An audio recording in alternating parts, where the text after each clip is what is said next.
Friends, welcome back to your Rani's kitchen. నేను మీ శ్రావణి. ఈరోజు ఒక సూపర్ టేస్టీ రెసిపీ చూపించబోతున్నాను. అది కూడా మా వదిన చేత్తో వంట. ఇంతకుముందు ఒకటి పచ్చడి చేసి చూపించాను కదా, ఇది వచ్చేసి వెజిటబుల్ రైస్. సాటర్డే కాబట్టి వెజ్ రైస్, గ్రీన్ చట్నీ అంటే పుదీనా చట్నీ చేశారు. పుదీనా చట్నీ చాలా బాగా చేశారు, అందుకని చెప్పి అడిగి మరీ వీడియో చేసి మీకోసం అప్లోడ్ చేస్తున్నా.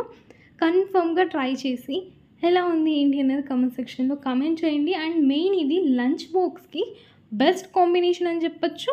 బిజీగా ఉన్నప్పుడు కూడా ఈజీగా అలా కుక్కర్లో పెట్టేస్తే అయిపోతుంది. ఇంకెందుకు ఆలస్యం, రెసిపీని స్టార్ట్ చేసేద్దాం పదండి. ముందుగానే బియ్యంని నానబెట్టేసుకున్నాము.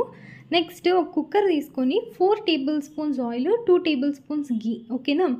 దీని తర్వాత ఒక 1/2 టేబుల్ స్పూన్ సోంపు కన్ఫర్మ్గా వేయండి, కమ్మటి ఫ్లేవర్ ఇస్తుంది. నెక్స్ట్ స్పైసెస్ మీ దగ్గర ఉన్నవి అండ్ నచ్చినవి అవైలబుల్గా ఉన్నవి వేసుకోండి, ఓకేనా. మేమైతే మంచిగా అన్ని స్పైసెస్ ఉన్నవి వేసేసుకున్నాం. నెక్స్ట్ ఆనియన్స్కి వచ్చేస్తే 2 పెద్ద సైజ్ ఆనియన్స్, టమాటోస్ వచ్చేస్తే టమాటోస్ కూడా అంతే, 2 పెద్ద సైజ్ టమాటోస్, 3 పచ్చిమిర్చీస్.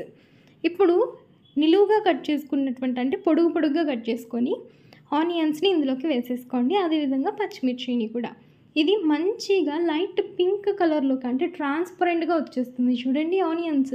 ఆ కన్సిస్టెన్సీ వచ్చేంత వరకు మనం ఆనియన్స్ని మంచిగా ఫ్రై చేసుకుందాం, ఓకేనా.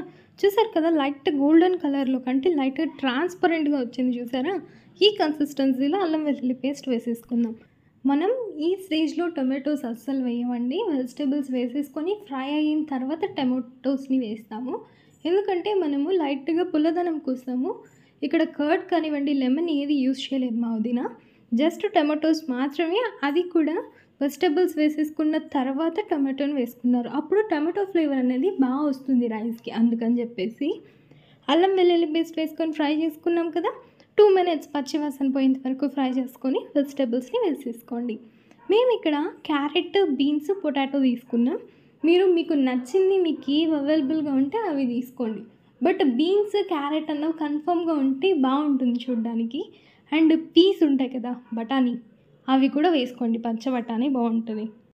జస్ట్ ఒక 2 నిమిషాలు అలాగ వెజిటబుల్స్ని మిక్స్ చేసేసుకొని టమాటోస్ని వేసేసుకోండి. టమాటో వచ్చేసి పెద్ద సైజ్ టమాటో 2 తీసుకొని కట్ చేసుకొని వేసుకుంటున్నాం, ఓకేనా. టమాటోస్ కూడా పొడుగ్గానే కట్ చేసుకున్నాం సన్నగా. వీటిని వేసేసుకొని జస్ట్ ఒక మిక్స్ అలా ఇచ్చేసేయండి. ఒకసారి కలిపేసుకొని ఒక 1 or 2 minutes గ్యాప్ ఇవ్వండి చాలు. దాని తర్వాత మసాలా పౌడర్స్ని యాడ్ చేసుకుందాం. ముందుగా సాల్ట్ రుచికి తగినంత అంటే 1.5 టేబుల్ స్పూన్ నుంచి 2 టేబుల్ స్పూన్స్ వరకు పడుతుంది, ఓకేనా. జీలకర్ర పౌడర్ ఒక 1/4 tablespoon, chilli powder 1 tablespoon, ధనియా పౌడర్ 2 టేబుల్ స్పూన్స్ తీసుకోండి. నెక్స్ట్ గరం మసాలా ఒక 1/2 టేబుల్ స్పూన్ తీసుకొని మిక్స్ చేసుకోండి. మనం ఆల్రెడీ పచ్చిమిర్చి 3 తీసుకున్నాం కాబట్టి చిల్లీ పౌడర్ చూసి యాడ్ చేసుకోండి. నేను తీసుకుంది వచ్చేసి మీడియం స్పైసీనెస్, ఓకేనా. అందరు తినగలిగిన మీడియం స్పైస్.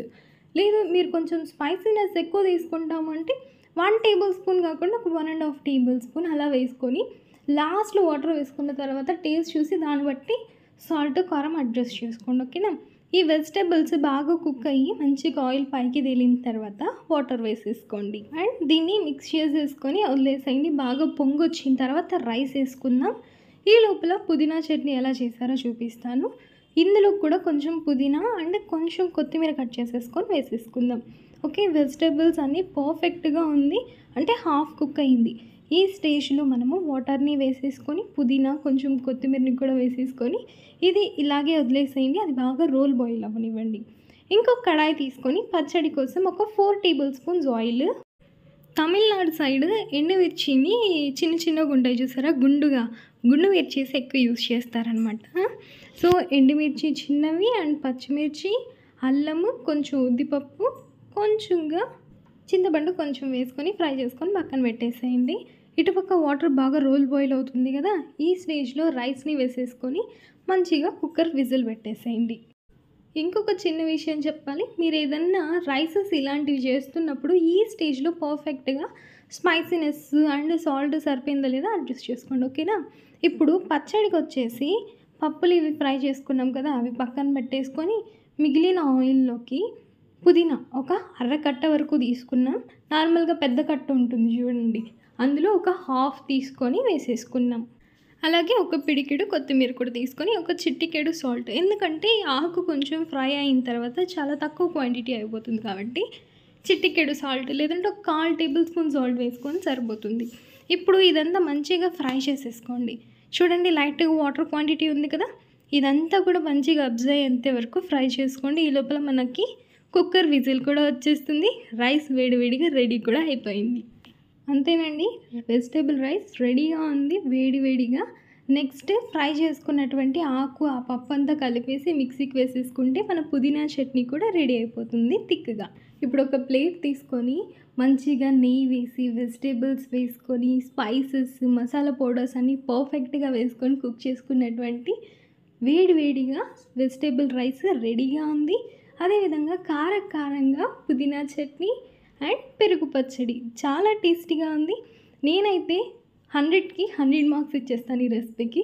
మీరు కూడా ట్రై చేయండి. ఈజీగా లంచ్ బాక్స్కి చేసేయచ్చు.